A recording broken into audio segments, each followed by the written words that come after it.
Well, it's become something of a laughingstock to transparency advocates. The Stop Trading on Congressional Knowledge Act, better known as the STOP Act, that is, was supposed to clear the way for a more open government when it comes to Wall Street and the potential for insider trading.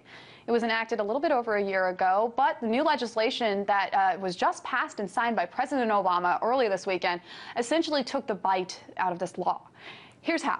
Now, the STOP Act was supposed to force the executive branch, the legislative branch, as well as military leaders and congressional staff members to publish searchable financial disclosures online. But critics called the act an invasion of privacy and a threat to national security interests. As a result, the act was delayed over and over and over again until today. The new rule is that the data has to be public, but not necessarily on the internet and not necessarily in a searchable database. In other words, security through obscurity. To talk more about this and everything about the economy, I'm joined now by Les Leopold. He's the author of How to Make $1 Million an Hour. Hi there, Les. So let's start by talking about this STOP Act that went into effect today. What is the point of this actual law if we have taken the bite out of it? Well, the point is public relations. The point is to try to make it seem as if they're disclosing without disclosing. Okay. So what does it do anymore? Does it do anything other than bolster the reputation? And it's hard to argue that it does that even, isn't it? Well, if they don't disclose it, we can't get our hands on it. But you know what's really behind this is a much more serious problem. People are supposed to go into public life in order to serve. They're not supposed to go into public life in order to make a ton of money. So when you think about it, there's no reason for them to have these complex financial portfolios. There'd be nothing to hide to begin with. So I think this is they want to make money. You know? Well, what's the point, Les, of having this obscurity security through obscurity? Excuse me. I mean, it's still available. So if it really is a threat to national security interests, then why not close the documents altogether? Look, they're coming up with excuses to delay the implementation as long as they can, and they'll come up with another excuse a year from now when they're supposed to implement it, and one the year after that because they don't want to disclose. It's embarrassing, just like it was embarrassing to Governor Romney in the last election. But at the same time, we have congressional members that are signing on to this bill, this act, saying that they don't want this information to be public. But it is directly against the congressional members, their staffers, and arguably the executive branch and the executive branch staffers. So how can we expect them to rule fairly and with no bias on this law when they're the ones whose interests are being hurt? I don't think we can expect them to rule fairly. I mean, that's one of the problems with the credibility in general. We have this incredible interlocking network between Washington and Wall Street and other large corporations as well.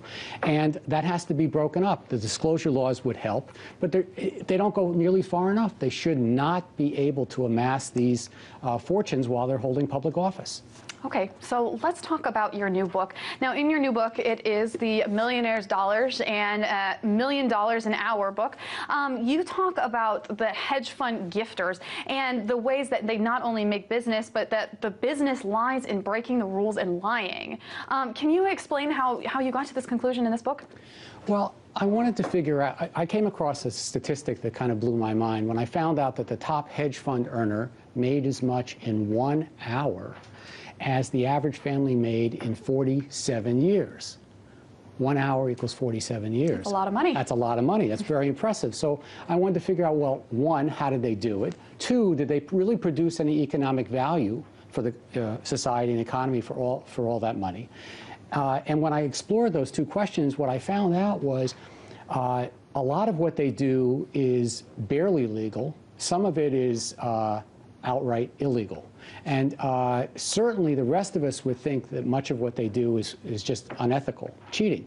And I just stumbled into one method after the other, from insider trading to this high-frequency trading to the manipulation of media, you know, feeding you a false rumor so I can make money on the side for my hedge fund. And I think we've given them a free ride. The reason I wrote this book was to demystify it so that the rest of us could figure out how do these are the richest of the rich. They make 100 times, 1,000 times more than CEOs, normal CEOs make. What are they doing? How do they do it? How does it benefit the economy? And the answer is it's dangerous. One of the most amazing one I stumbled into was this.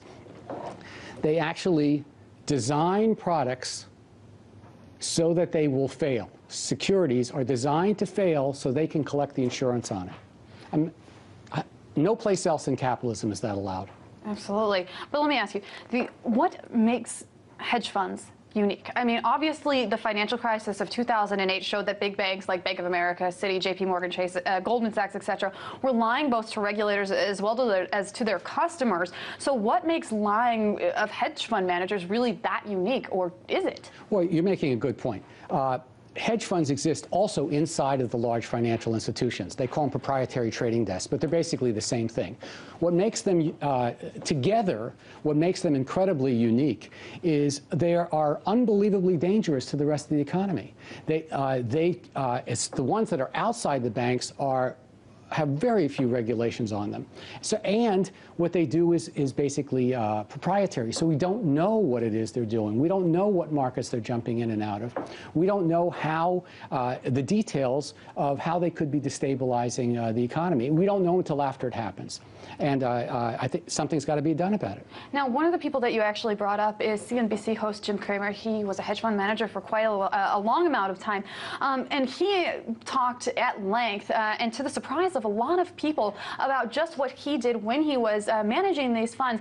But to date, he's one of the only people that is talking about this. So one, how can we find the other evidence? And two, how can we learn to regulate against it or prevent this if no one else is talking about it and there's very little evidence? Well, first of all, he didn't start talking until 10 years after he ran his hedge fund, and he was the one that was, he basically says, you shouldn't be in the business unless you're willing to cheat. And he just says that. We are starting to catch some of them based on their insider trading. You know, they've wired them up, they've got people, they've caught about 70 people so far on those things. It's very hard to catch them, but the way you catch them, it connects with our previous conversation. You catch them by shining a bright light on them. When you shine a bright light on them, then we start to ask the basic questions about whether what they're doing is legal, and some of it is definitely unethical and should be outlawed. That's what the book's about. And it is on the bookshelves right now, How to Make $1 Million an Hour. Les Leopold, author, thank you so much for joining us. Thanks for having me.